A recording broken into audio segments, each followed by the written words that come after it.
That was just part of it. Joining us live on this Monday morning is the Assistant Foreign Minister, Matt Thistlethwaite, and the Liberal Senator, Maria Kovacic. Good morning to you both. So the Nazis were out just not in Melbourne, also Sydney as well. But, Matt, was it always going to happen after protests for so long where not too many Australian flags have been flown? Well, Pete, there's no place for that sort of behaviour in Australia. We reject those notions that are espoused by neo-Nazis. At one of those protests yesterday, someone displayed a poster of the man who murdered two Victorian police officers in cold blood last week. And no one, as far as I was aware, told that person to take that poster down or that they shouldn't be displaying that. I think that says everything about a lot of those people that attended that rally yesterday. There's no place for that sort of behaviour in Australia. Yeah. Is this, though, a result of a failure to crack down on previous protests, though, Matt, where, you know, Hamas flags have been allowed to fly?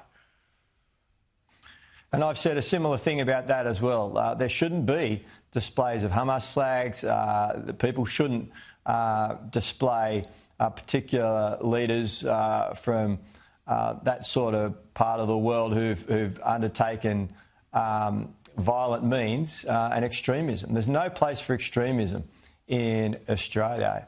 Yesterday you had in Sydney the Sydney Marathon, where you had tens of thousands of people from all over the world coming, a celebration of what is the best about Australia.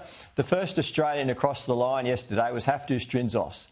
Haftu migrated to Australia 10 years ago from Ethiopia. He was raised down in Melbourne by Greek parents who themselves migrated to Australia. There's someone that's representing Australia on the world stage and making a wonderful contribution to our society. And really, that's the migrant story of Australia. That was what Australia was all about yesterday in the Sydney Marathon, not those protests that were taking place up the road. I've got to say, I was on the marathon route and, you know, my wife was running and I was very proud of all the runners who took part yesterday. It was just a great, joyous occasion. And then on the other side of things, Marie, you had these protests again, and it was so disappointing to see on a great day in Sydney, and I know it's taken place elsewhere as well, but was there a certain inevitability about it all because of big Australia immigration, a lack of housing that's feeding into this frustration?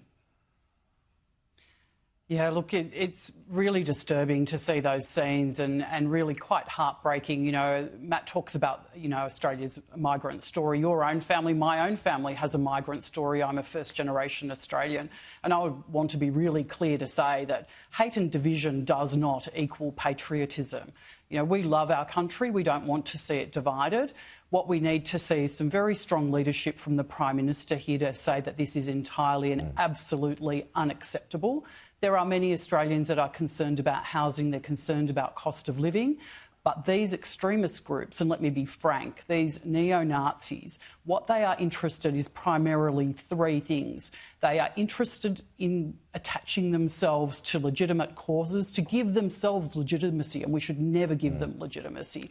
They are interested in recruiting young Australians, which we should stand against at every possible way, and they are interested in basically hijacking the debates in our country and putting an extremist lens on them. They are not coming here to protest around immigration. They are coming to sow division and hatred, and we must stop that. That's true, but does that argument also need to apply to, you know, I'm reading in the Herald Sun this morning about left-wing extremists that also helped whip things up yesterday as well. So does that argument need to apply to all sides? Of course it does. And you referenced earlier, you know, the Palestinian protests of a couple of weeks ago are ongoing in Melbourne. We should not stand by and allow people to hold up images of the Ayatollah Khomeini or of the individual who has allegedly murdered two police officers. That is just not on.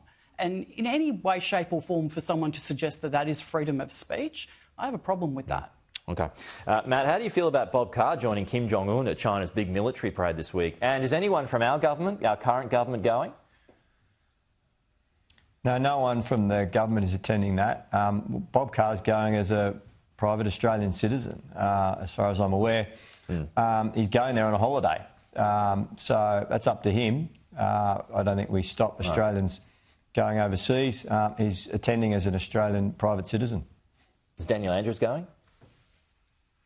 I got no idea, Pete. But no one else is going. Just those two. You're okay with that, though? Well, they're attending as private citizens. From what I've read, I haven't spoken to Bob about it, but from what I've read, he's going on a holiday there. Okay. Oh, come on, how many people go to a Chinese military parade on holidays? Give me a break. Just he's been invited. Come on. He's been invited to that parade, but he's taking a holiday on the back of it. Please. Okay, there you go. Hey, Maria, just a quick one before we go. We've just heard from Annika Wells, so I'll leave you out of this one, Matt. It's about social media. The Labor government believes that all the tech's right, that under 16s won't be able to get in and infiltrate and set up accounts. Are you confident about that? We haven't seen the details of what has been provided to the government, but we take the job of protecting children very, very seriously, particularly as it relates to harmful and dangerous and inappropriate content, including, very highly sexualised content online and pornography. This is, again, something that we need to draw a very clear line in the sand and say we're not going to allow our children to be exposed to that. OK, yep. Annika Wells just talking in the halls outside, so we'll turn that around for you shortly. Don't need to go to you, Matt, for that one. But thank you both, as always, for your company on this Monday morning. We'll see you again next week, and we're off to a break on that note, folks. But coming up...